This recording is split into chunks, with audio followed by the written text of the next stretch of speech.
الشیطان الرجیم بسم اللہ الرحمن الرحیم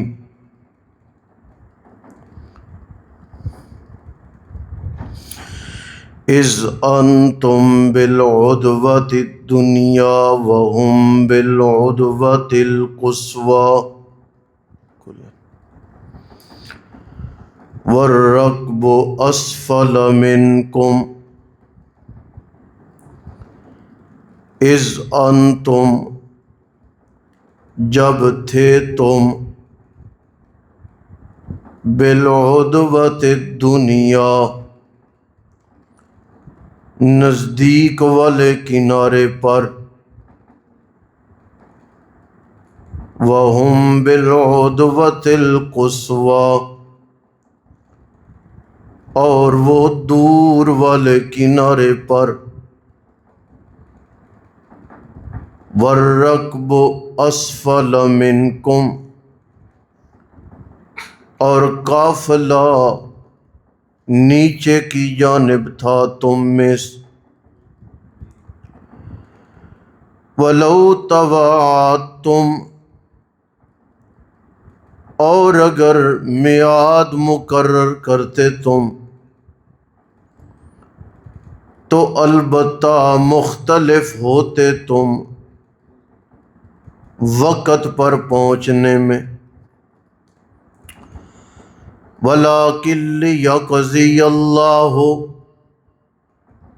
اور لیکن فیصلہ کیا اللہ تعالی نے امراً معاملے کا کان مفعولا وہ ہو جاتا ہے فیصلہ کریں اللہ تعالی امراً جس کام کا کان مفعولا وہ ہو کے رہتا ہے تاکہ ہلاک ہو جائے من ہلاکا جس نے ہلاک ہونا ہے بات واضح ہونے کے بعد اور زندہ رہے جس نے زندہ رہنا ہے بینہ بات واضح ہونے کے بعد اور بے شک اللہ تعالی البتہ سننے والے ہیں ہر بات کو علیم جاننے والے ہیں ہر حال کو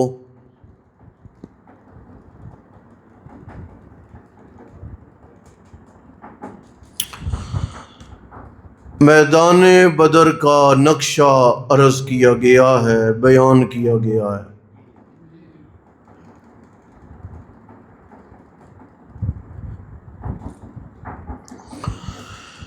پروردگار عالم نے فرمایا کہ تم مدینہ طیبہ کی طرف نزدیک والے کنارے پر تھے اور مکہ مکرمہ سے آنے والے دور کے کنارے پر تھے اور قافلہ تمہاری نچلی جانب تھا میری طرف دیکھے خیر مسئلہ یہ بنا کہ ابو سفیان کو جب خطرہ لاحق ہوا نا قافلے کا اس نے پہلا کام یہ کیا کہ مکہ میں پیغام بھیجا قافلہ بچاؤ اور دوسرا کام یہ کیا کہ قافلے کو اصل راستے سے ہٹا کے ساحل سمندر کر دیا تاکہ میں بچ جاؤں اب چونکہ مدینہ طیبہ کی طرف جانے والا راستہ الگ ہے اس دور میں لوگ بدر کی طرف اور پھر بدر سے مدینہ طیبہ جاتے تھے اب جو مکہ مکرمہ سے مدینہ طیبہ موٹر وے جا رہی ہے، اس کو کہتے ہیں طریق الہجرہ۔ یہ وہ مقدس ترین راستہ ہے جس پر رسول پاک نے ہجرت فرمائی تھی۔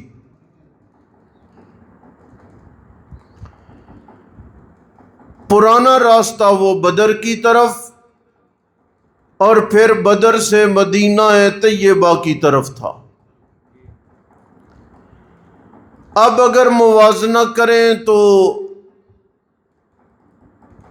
مدینہ بدر سے قریب ہے اور مکہ بدر سے دور ہے۔ اللہ فرماتے ہیں کہ یہ میں اللہ کی تدبیر اور طریقہ کار ہے کہ اگر تم طے کر کے آتے نا کہ ہم نے 1 جنوری بروز جمعرات کو اکٹھا ہونا ہے، تو پیدل سفر تھا، تم 1 جنوری بروز جمعرات کو اکٹھا نہ ہو سکتے۔ نہیں سمجھ آ رہی؟ کیوں؟ ہو سکتا ہے کہ راستے میں کسی جگہ پہ زیادہ رکنا پڑ جاتا، کوئی 2 دن پہلے پہنچتا، کوئی 4 دن لیٹ ہو جاتا۔ رابطے تھے نہیں، سواری پاس کوئی نہیں، جدت کا زمانہ نہیں، اونٹ اور گھوڑوں کی سواری کرنی ہے۔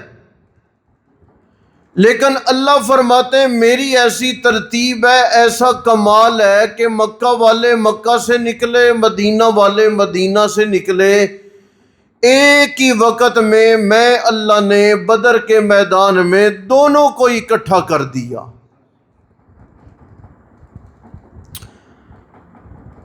اور اللہ یہ بھی کہہ رہے ہیں لِيَقْضِيَ اللَّهُ أَمْرًا كَانَ مَفْعُولًا، میری اپنی ترتیب ہے، میں اللہ جو کام کروں نا وہ پورا ہو کے رہتا ہے۔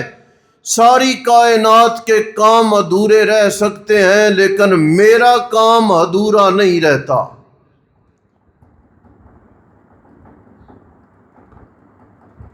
قرآن دیکھ لینا آپ،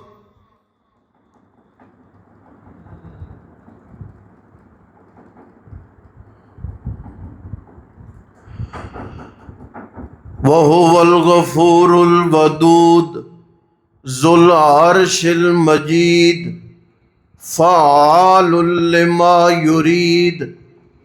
اللہ جس شے کا ارادہ کر لیں فعال وہ کر کے رہتے ہیں۔ اور قرآن یہ بھی کہتا ہے اذا قضا امرا فانما یقول له کن فیکون۔ اللہ جب کسی کام کا ارادہ کریں اتنا ہی کہنا ہے کن ہو جا، وہ کام اسی وقت ہو کے رہ جاتا ہے۔ یہ میں عرض کروں اللہ تعالیٰ نے یہ جو کن کی بات کی ہے یہ مجھے اور آپ کو سمجھانے کے لیے کی ہے۔ کون نہیں تو اللہ پاک کام کرنا چاہیں جتنا کن کہنے میں وقت لگتا ہے اللہ کے کام میں اتنا وقت بھی نہیں لگتا۔ اس لیے فرمایا لِيَقْضِيَ اللَّهُ أَمْرًا كَانَ مَفْعُولًا۔ ہمیں ترتیب بنانا پڑتی ہے، ہمیں نقشے بنانا پڑتے ہیں، ہمیں کئی قسم کی ڈیلیں کرنا پڑتی ہیں، ہمیں کئی قسم کے ماہرین جمع کرنے پڑتے ہیں، ہمیں کام کرنے کے لیے بجٹ پہ غور کرنا پڑتا ہے۔ لیکن اللہ فرماتے ہیں میری ترتیب ذرا الگ تھلگ ہے۔